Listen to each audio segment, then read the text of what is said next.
Hello, everyone, and welcome to the Jen Marples Show. I have yet another gorgeous guest on my podcast today. We have Dr. Shannon Udovic-Constant, who is a pediatrician, and she just stepped into this very fabulous role as the president of the California Medical Association. And she is, drumroll please, one of five women in its 160-ish year history. So think about that. Five women have only been at the helm of this institution in the course of over 160 years. Oh, so you know where this conversation is going to go, ladies, today. So Shannon is very passionate about having women in medicine step up into leadership positions because until we are all in leadership, we cannot make the change we want to see in the world. So she is not only a fabulous pediatrician by day, she is also a coach, and she has launched Physician Women Rising, which sole mission is to help women step into leadership and seize the leadership positions that they deserve and that they desire so they can have lasting impact. And so, Shannon, welcome to the show today. I am so excited to have you on today. And just sidebar, caveat, Shannon is also a client. And we have some fun stories to talk about, just the power of women coming together and helping each other. Shannon inspires me every single day by what she's doing in the world and the important work that she's doing in the world. And we all know that we need help and we need companionship and we need people who've done the things we haven't done before. Because guess what? We haven't done all the things. And so when we go do new things, we need help and support. And that's why Shannon is so passionate about also helping other women step into leadership, because she knows women cannot do it alone. It's really, really hard. But we're going to get into all of that. But Shannon, welcome. I'm so excited to have you here today. And you're wearing your signature beautiful purple. We just did her colors and she looks so gorgeous in purple. And you guys have to go watch this on YouTube too to get the full effect. But Shannon, welcome to the show. I'm so excited you're here. Oh, thank you so much. I'm so excited to be here and engage in your community. And I've been so grateful. We were just talking before this just about how grateful I am that I found you. You just put out into the world what you need, and it somehow lands in your lap. And that's absolutely what happened. I needed somebody to give me a little push to do what my heart's been calling me to do. And that's been you. So I'm so grateful to be here today and share with your listeners so that they can be inspired by you too. Oh, Shannon, you're so sweet. And I received that and also want to share back to you and reflect back to you that you're doing the same thing right now, coaching your physician women into leadership roles. And we know that like I said before, it is really hard to do this alone. And we talk ourselves out of stepping into our light and stepping into our power and stepping into our true calling. We have to just get rid of those inner critics and we have to go for it. And the best way to go for it is to find a beautiful mentor or community of women who are going to not let you forget how fucking fabulous you are. And you all have heard me, just as a sidebar, tell this story. When we were doing Shannon's photo shoot, her branding photo shoot with Lori Bishop, who was another guest on the show, we were just all standing there going, look at us, all 50 plus women doing important work in the world, supporting each other, standing in our gifts, helping each other shine. And like, it just doesn't get any better than that. And we just need to know and understand and appreciate the power of collaboration, because we've all been taught, you've heard me say this before, to compete, and we're competing for scraps. And no more. The way women rise is by banding together and collaborating. So you will hear me bang that drum till I cannot bang any drums anymore. Yes. So I'm just so glad you're here, Shannon, because you're going to tell us the story about how you stepped into leadership. Because you're just chug along being a pediatrician. So when did your leadership journey begin, and sort of what was the impetus? Like, why were you like, okay, I've got to do more than what I'm doing right now? Sure. So I love being a pediatrician, love engaging in healthcare, and it's truly something I still very much enjoy, and I actively still practice. And it was ages ago, probably 23 years ago when I first started in my clinical practice. And recognized how important it was to step out of the office and participate in advocacy and public policy because so much of health is impacted by legislation and policy. And had an experience really early on where I knew who to call to get statewide legislation to mandate potable drinking water in California. And it was shocking at the time that we didn't have that at all public schools. And it was just this big light bulb for me around how when you know who to call and you step into a leadership role, that you can truly have an impact that goes beyond yourself. And I was hooked. And ever since then, I have found ways to step into spaces where I can have a greater impact and use the gifts I've been given to have meaningful change in whatever ways I can. And as I stepped into a lot of those rooms continue to be male dominated, despite, healthcare, med school classes being nearly 50% women for quite a while now. And still the boardrooms I'm in, the executive committee rooms I'm in, as you mentioned, the CMA president room I'm in still continues to not have enough women voices there. And that should change. That needs to change. You told me a funny story. Maybe it's not a funny story, but when you were just in Sacramento, sort of stepping into your position, you had a big gala, and you had a big speech that you gave, and we talked about your speech. And I know one of the we'll call it a sticky wicket was like, how do I send the message out there to empower women without sort of bashing men? Because we love men. You're married to a surgeon. I'm married to, we're not bashing men, but just to actually help them understand, because they don't know. It's like they're kind of in their own world and they don't really have insight a lot of the times. And they're not thinking about all those statistics that you just told me about, not enough women being in the room.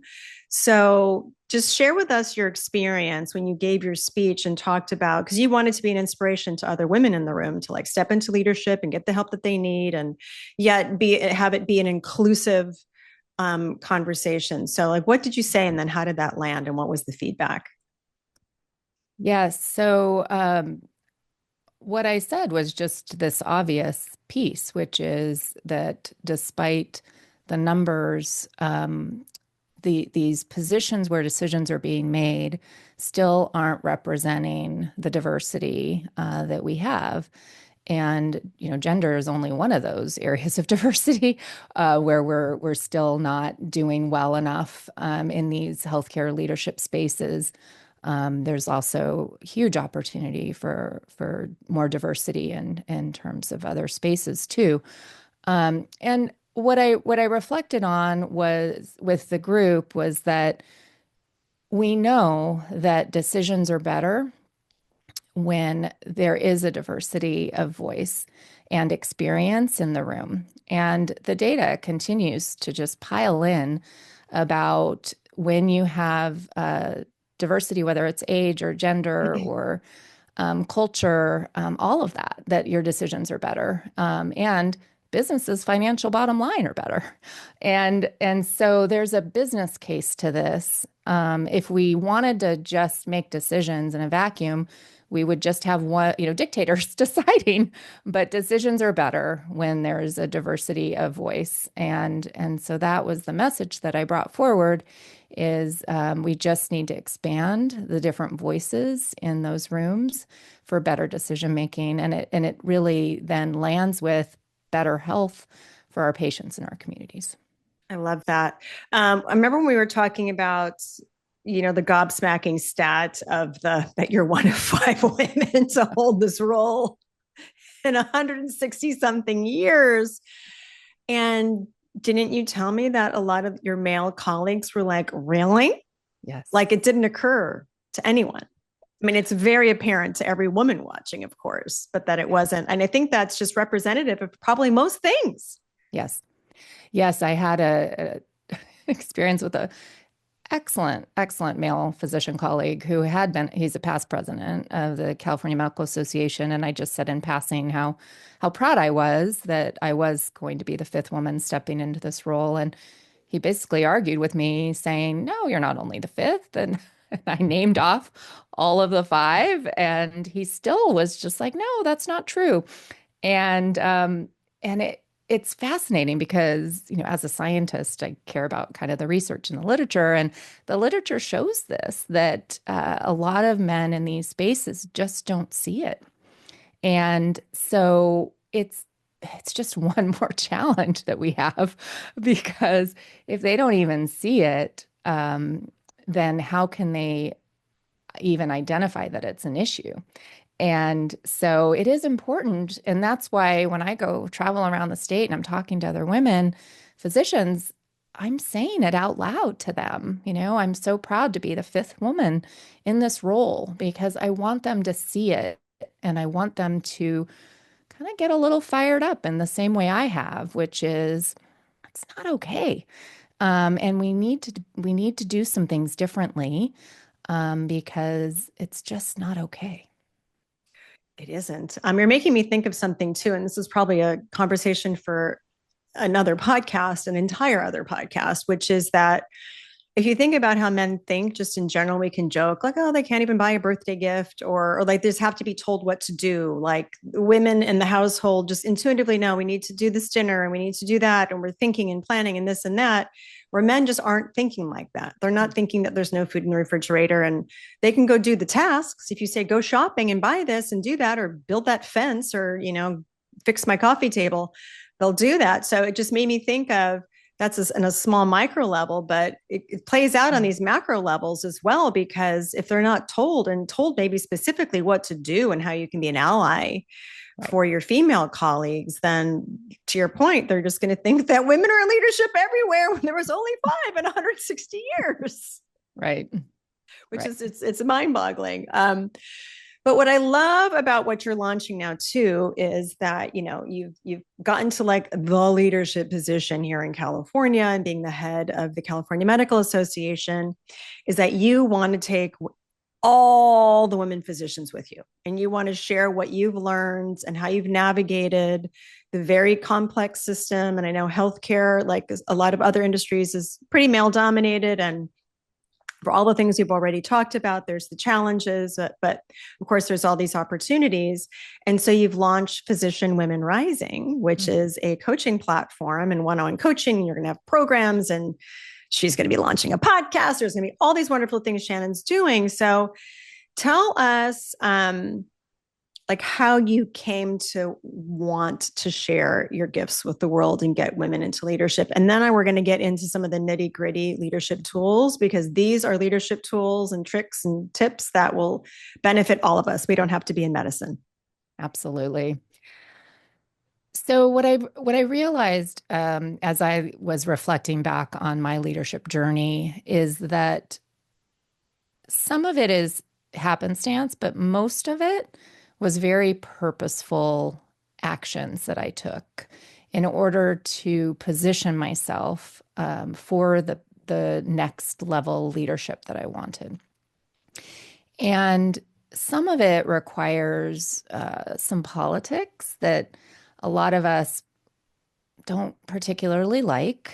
And there's some ways and some things that I've learned probably the hard way that I'd love to share, some strategies to help to guide others behind me to not have to do it as hard. I'd love to kind of make that path feel a bit easier. And sometimes the ease is not that I would have done anything different. It's actually about how we think about it and the stories we tell ourselves, or that other people might be reflecting back on us, that just aren't true. That's just this whole like society we live in and the patriarchy that's been in place for so long, and these messages that are ingrained in us about the way that leadership is supposed to be, and then the way that women in leadership are supposed to be. And those messages can knock us off our feet and make us not want to get back up and go in that ring if you're not ready for it, and if you don't know where it's coming from, and if you're not fiery enough to want to go for it anyway. And I think a lot of women, once things can get like this, kind of in that ugly side of some of politics of some of this, are just like, you know what, I don't need this, because they're not doing it for an ego reason. They're doing it because they want to have impact and they want to make a difference. And so then it's sort of like, yeah, it's just not worth it. And they'll kind of just step aside. And I think that actually, I know that just because I've been doing this with a lot of women informally through mentorship, when I can help to let them know these are some expected responses you're going to get. And here's how to navigate that. And here's the way to talk to yourself about that. It just can be easier. When you were saying all that, it reminded me of a conversation we had. I know you had I think someone reached out or was asking you why you were doing what you were doing. And we have, and we're going to get into all this. And I know we've talked about this on the show before, that a lot of reactions you get to people when you're trying to, get into leadership and make these big moves is you're going to get resistance from other people. And it has nothing to do with you. It has everything to do with the limits we have all placed on ourselves. And we've all been in that position where we're like, well, who does she think she is to do that? Or why would you do that? And it's because everyone's got their own sort of threshold of limits. But what I love about you is that you're going to help so many women overcome them. And also know, I think it's great to have this roadmap too, because to know that you're going to get bumps in the road, to know that people are going to reject you, to know that, these are going to be the expected reactions. There's great reactions, bad reactions. And so when it's like par for the course, then great. Okay. That's just part of this whole journey. But you did mention a stat to me once that don't women in medicine reach kind of a threshold? Is it like something like 20 years or 20 something years where they kind of get burned out, or they just get frustrated by the system and then just kind of opt out? And I know what you're trying to do is going to help them stay in. It's interesting. There's so much on burnout in healthcare. And I was, for my medical group, chaired the professional satisfaction committee for a long time. And so kind of dove into the literature on this. And it's so incredible because what we know about it is when the person that you consider to be your direct supervisor, however you define that, when you feel that they care about you, your level of burnout is dramatically decreased. And what we know, and this is some stereotyping, and yet it's, I think, important to talk about. There's leadership traits that are considered more in that feminine space, kind of the collaborative and empathetic. And then there's some of the leadership traits that are considered more masculine, sort of assertive and decisive. And what the literature shows us is that the best leaders, no matter what your gender is, flex all of those. And yet what we know is that when women flex some of those more traditionally held masculine traits, it comes back at them negatively. And many of us, probably from the age of 6, were told, oh, you're so bossy, right? And that wasn't considered a compliment to a young girl. That was negative. And yet we know that a good leader knows when to be decisive and when to take action, and have some assertiveness because they believe in what they're doing, and also have that empathy and have that compassion. And so having that compassion helps everyone around you to be better, and having leaders in that, and I think that that's going to happen when we have more women in these positions and are leading teams, not just in healthcare. And that's going to help us get out of some of this burnout within healthcare. Um, Before we get into like your steps and all your tools you're going to share with us, I want you to share, weren't you in a meeting with your husband? And I think you told us that you're in a meeting and were you guys in the same meeting? Maybe I'm getting the story wrong where Oh he yeah, was almost saying the same thing as you and they were paying attention to him and then like thinking you were bossy or something like that. Can you just share that just for fun? no, it's so true. So my husband's a general surgeon and in leadership at our medical center, and during Zoom, we each had our own separate offices where we were taking meetings and doing telehealth, and so just walking behind him to go and get lunch, I'm listening to some of the ways he's talking in a meeting, and later at dinner was reflecting back to him, wow, incredible the way that you can talk in a meeting and it's okay, that's uh, seen as a strength, and it doesn't have this negative fallback on you. And I've had similar experiences where I've spoken like that very decisively, and it comes back as angry and you know even worse, right? Then we all know what those reflections back on us are. And it's it's not fair, and it's just a fact about the way it is. And I actually had an experience where I received some feedback on my leadership and got feedback that, I was seeming angry in meetings and it was pushing people away from what I was trying to do, and that I was seen as not being collaborative. And at first I got really angry and mad, and well, that's just on them, and all the societal changes and issues, and I got upset. And then I realized, okay, if I want to be most effective, I need to learn to take this and use it to be more effective. And so that's one of my coaching principles is you can still deliver the hard-hitting statement in a meeting, but first I tell a little joke or I give a little smile, and then you sort of say what that hard thing is. The other thing that helps when you're delivering sort of some of this more assertiveness is to make sure that you have relationships with the people in the room, because then it's not like, oh, she's so mad. It's more like, oh, that's Shannon's passion for the change she's trying to affect, and it doesn't get labeled in that negative way. And so there's some real strategies about how to flex some of these traits in a way that make you more effective, that leads to better impact. I love it. Okay, so let's get into the nuts and bolts. Hmm. So for everybody listening, everyone wants to get their voice heard. Everyone wants to step into leadership. And leadership, let's just say it can be within your job.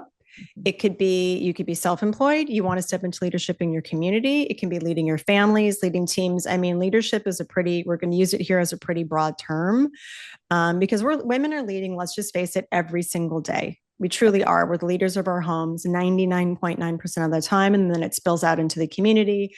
And then we've got our businesses, it spills out on work. So let's talk about sort of the top 5 big tools or the process that you take clients through to really be able to effectively step into leadership and, like you're saying, have the impact Hmm. that these women want to make. Sure.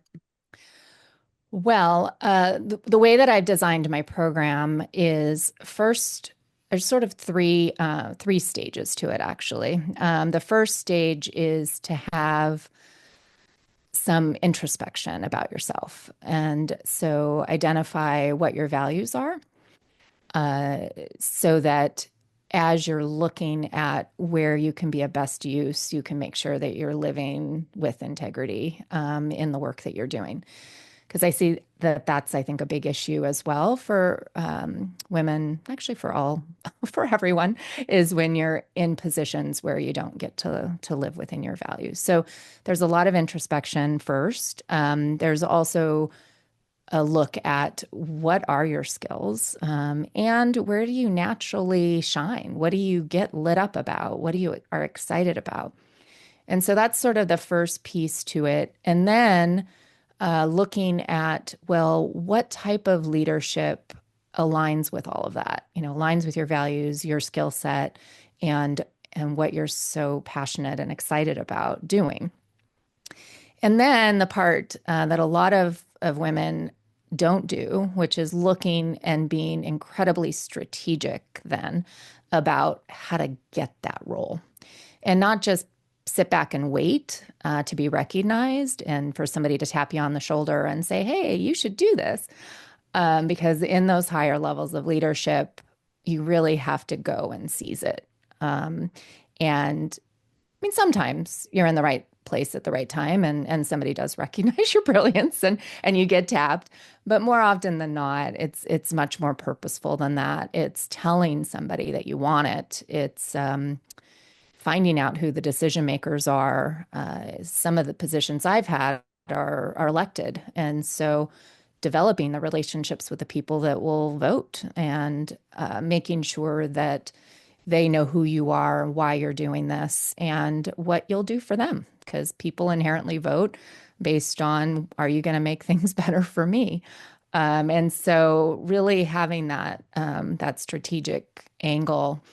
And sometimes what that's also going to require is that you stop doing things that aren't going to give you the visibility that you need in order to get into that new space, because there's not enough time. And so really also doing an audit of where you're spending your time and making sure it's purposeful, and taking credit for the work that you're doing, because that's the other big thing that a lot of women do is, and I hear this over and over again, which is, well, yeah, I led that team, but it wasn't me that did it. It was the team that did it. And when you're going for leadership, you can't continue the we, it has to be the I. And again, if it's not, you're not coming at this from an ego space that doesn't feel very comfortable, and yet you have to do it. And so reminding people that, yes, but you led the team and this happened because you were there in leadership, encouraging, supporting. And so taking the credit for projects and outcomes when you need to is really important. I think that's a big one. I think probably everyone just sort of kind of contracted because, right. We are most of us are impact driven, and it's okay to be money driven too. Like you could be money driven, great, but I know it's just really hard inherently for all the reasons we've talked about, starting from when we were young, that you don't want to stand out, shine too bright, be too loud, you've got to be brilliant, but God forbid you say you're brilliant type thing, and you've got to take that credit. One thing you made me think about was the mindset piece and how, okay, so you've done this introspection on values. And so there's these strategies that you share, and you're going to, kind of give yourself that credit and like, take this path and maybe take this smaller position to get to the next position. But I know all the women I deal with, and I know the women you deal with, like fear is probably the number one thing holding everybody back. Or when this goes with fear, like, why me? Like, why would it be me? Why should it be me versus why not me? So what are some tips that you share with your clients to like kind of get out of your own head and to be able to really truly go for it? Sure. Well, I think you have to identify, or at least try to identify where the fear is coming from. Is the fear coming because you're worried that you're going to raise your hand and then not get picked?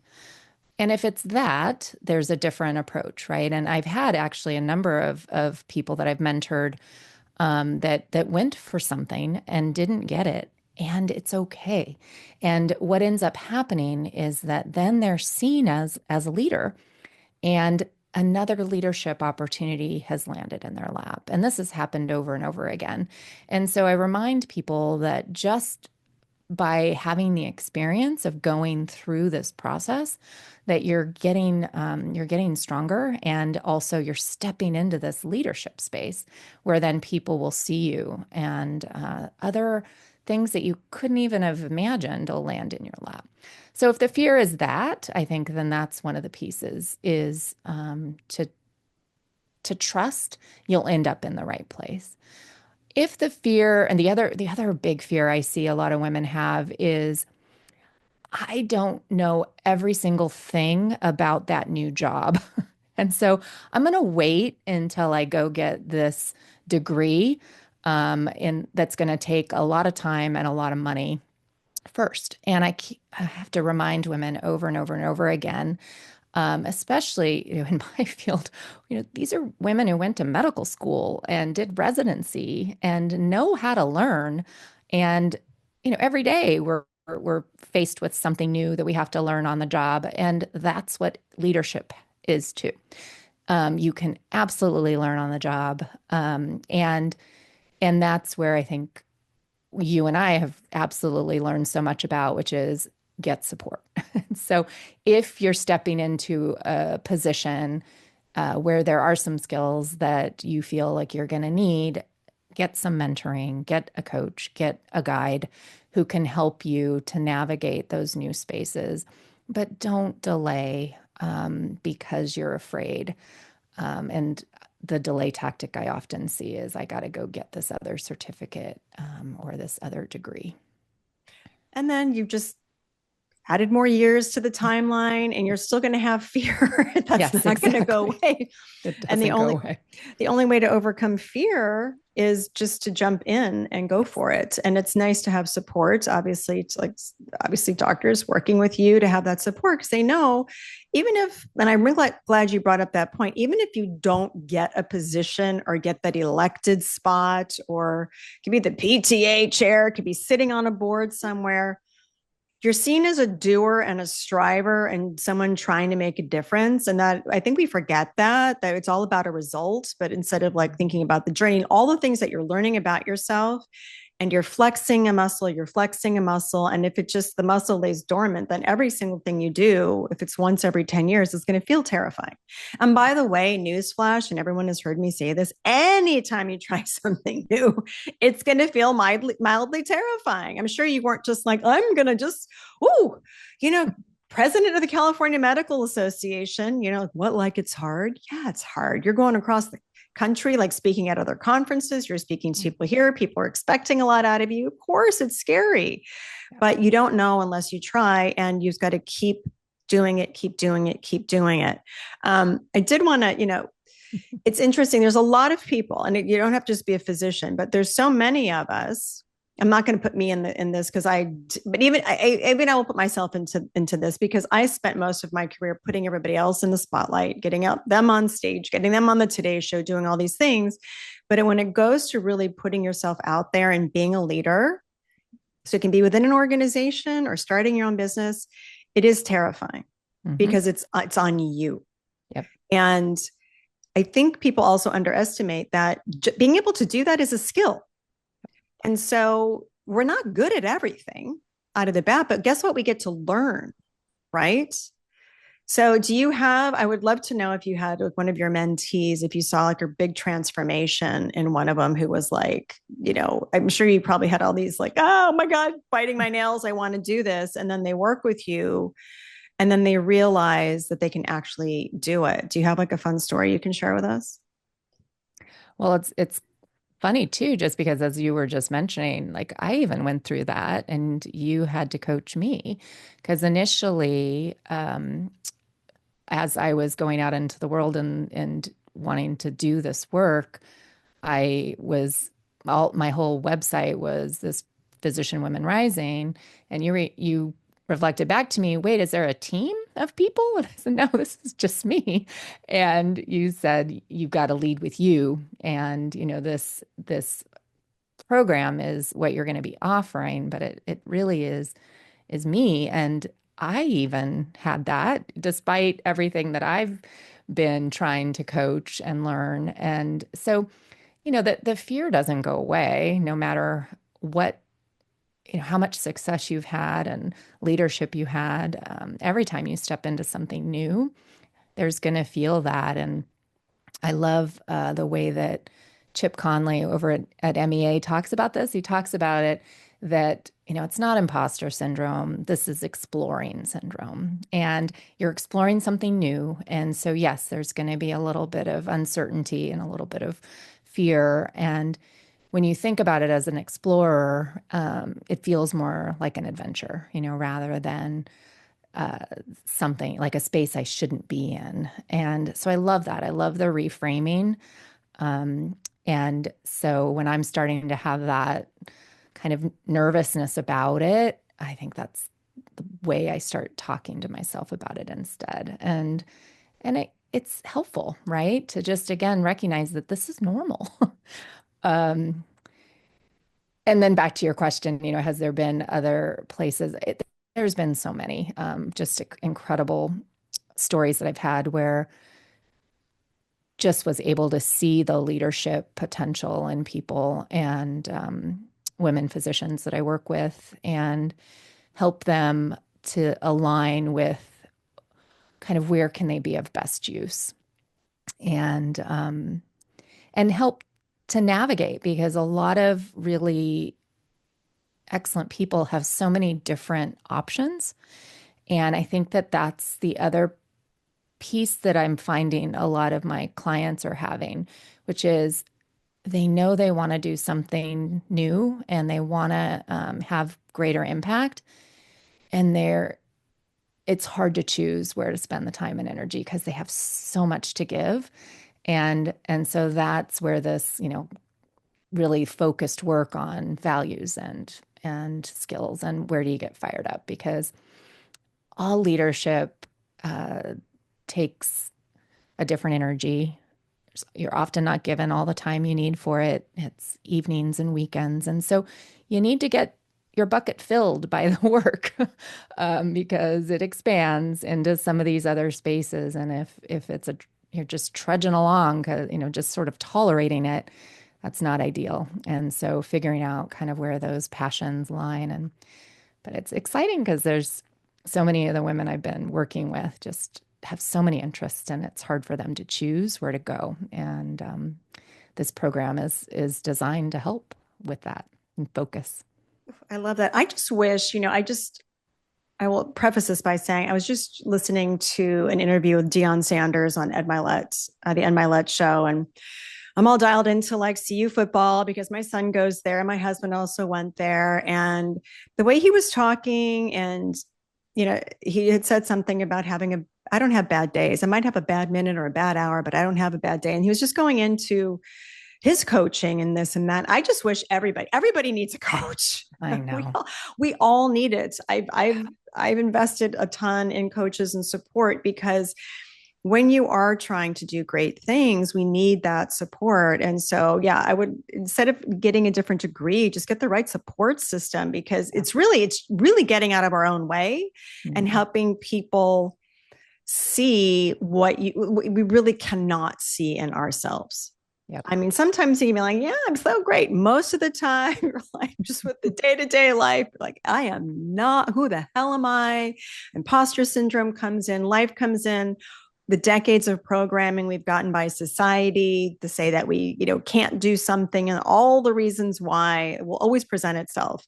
So I'm just so thankful you're doing the work that you're doing because I know, and especially in your industry, when there is an abysmal amount of women in leadership, and that's going to change. It's changing. It's changing all around. I mean, all around. We're getting more women in leadership. It starts at home, it starts in our communities, and then expands into our careers and corporations. That the change we want to see really starts with us, and it starts with us collaborating and working together. So, yay, Shannon, for taking one for the team and helping everybody out. I've got a couple final questions for you because, of course, I could talk to you forever. What do you think the best thing is about being in midlife?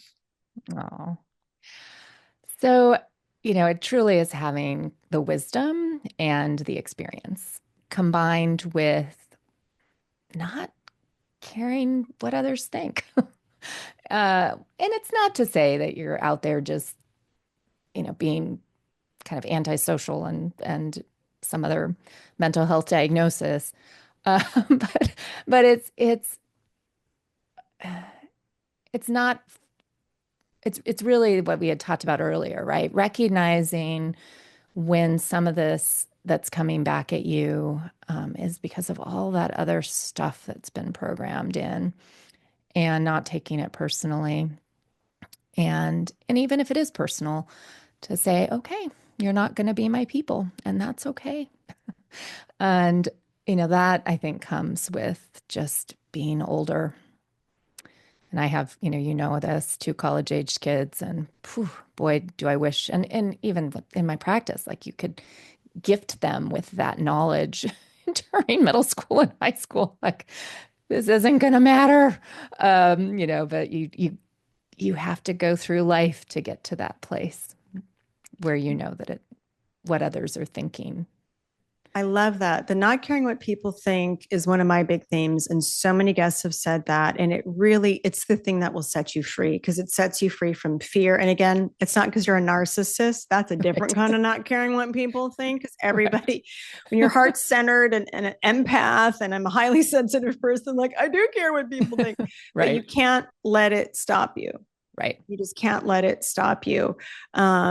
And you said something about happiness. I just saw that stat about the U curve of happiness. It's like Yes. you're super happy when you're young. Again, it dips when I think, your 30s, maybe early 40s, you've got young kids, and getting in your 50s. And it's no mistake. It's the high earning years, like the high stress years of kids at home, aging parents. Yeah. And then it's truly nothing but upside Yeah. after that. So I think these are the best years to start new things and go for our dreams, because it just gets better and better and better for all the Yes. reasons that you stated. We're not going to care what Love that. people think. We've got our wisdom.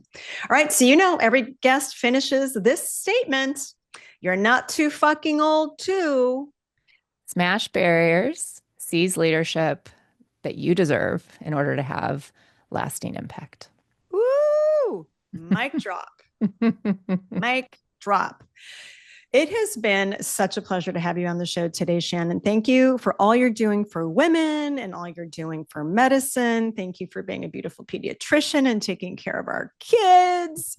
You are just a delight, and I'm so honored to know you. And like I tell you every day, you inspire me with your courage and your beautiful leadership roles that you've taken on to make the world a better place. So thanks for being you, and thank you so much for being on the show. Oh, I'm going to wrap up without even telling everybody where to find you. Where can everybody find you, support you, get more about your coaching and all the things that you're doing? Yay. So I'm over on LinkedIn, and also have a website at Shannon Udovic-Constant. And as you mentioned, we'll be launching a podcast with newsletter very, very soon that'll go much more in depth on a lot of these topics we just talked about today. Fabulous. And thanks so much for having me. You're so welcome. We're going to link all that in the show notes, so you don't have to remember Shannon has a long last name. We debated that Yes. back and forth, back and forth, back and forth, but it is her name. But we have links. We make life easy. So everybody avail yourself of everything Shannon has to offer. You can find the links in the show notes. And Shannon, thank you again for being here, and I'll see you really soon. Thank you.